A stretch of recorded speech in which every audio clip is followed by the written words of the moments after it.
রঙে রঙে ছড়িয়ে আছে অনুভূতি, ক্যানভাস জুড়ে ফুটে উঠছে মানুষের গল্প, সংস্কৃতি আর আত্মার ভাষা। শিল্প আর আধ্যাত্মিকতার এক অনন্য মেলবন্ধনে রাজধানীর আলিয়াস ফসেস্তা ঢাকায় শুরু হয়েছে ব্যতিক্রমধর্মী শিল্প প্রদর্শনী বাংলার বুদ্ধ আমাদের পবিত্র সংঘ। অনুষ্ঠানে বিশেষ অতিথি ছিলেন বাংলাদেশ বৌদ্ধ ফেডারেশনের সাধারণ সম্পাদক ভিক্ষু সুনন্দপ্রিয়, আলিয়াস ফসেস্তা ঢাকার পরিচালক এম ফ্রাসোয়া সম্বর সহ আরো অনেকেই। আমি একজন বৌদ্ধ ভিক্ষু, যেহেতু এখানে বলা হয়েছে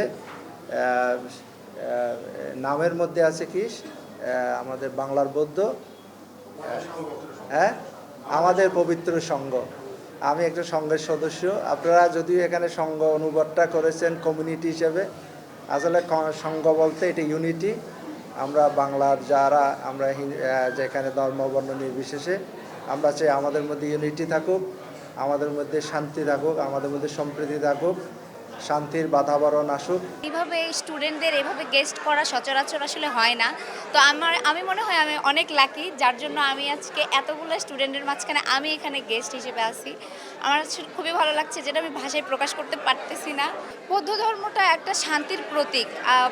এই জিনিসটা আসলে হয়ে আসতেছে বহু আগে থেকে, অজন্তা থেকে শুরু করে বাংলাদেশের পাল পুঁথিচিত্র, মানে এটা আমাদের একটা ঐতিহ্যের অংশ।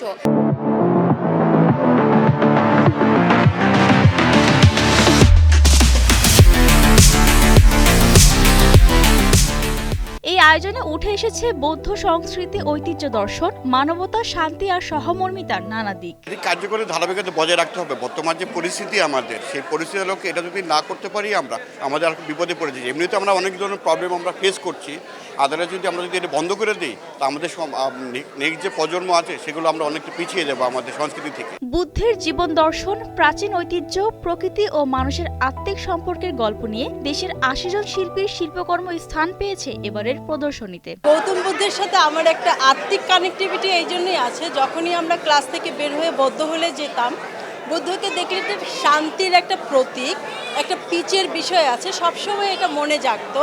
আলাদাভাবে কখনো বৌদ্ধকে নিয়ে কাজ করা হয়নি। এই প্রথম আমি সুযোগ পেয়েছি এই এক্সিবিশনে অংশগ্রহণ করার, এবং আমি বজ্রায়ন বুদ্ধিজম নিয়ে একটা কাজ করেছি, যেটা জুম গ্যালারিতে হচ্ছে ডিসপ্লে করা আছে।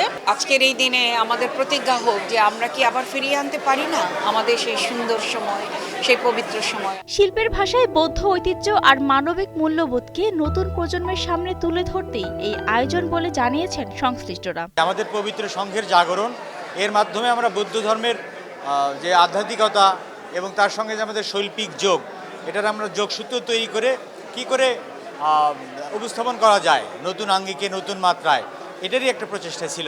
২৮ এপ্রিল থেকে শুরু হওয়া এই প্রদর্শনী চলবে আগামী ৬ মে পর্যন্ত। রাজধানীর আলিয়াস ফসেস্তা ঢাকার লা গ্যালারিতে প্রতিদিন দর্শনার্থীদের জন্য উন্মুক্ত থাকবে এই বিশেষ আয়োজন। দৃষ্টিরানী দাস, কালের কণ্ঠ।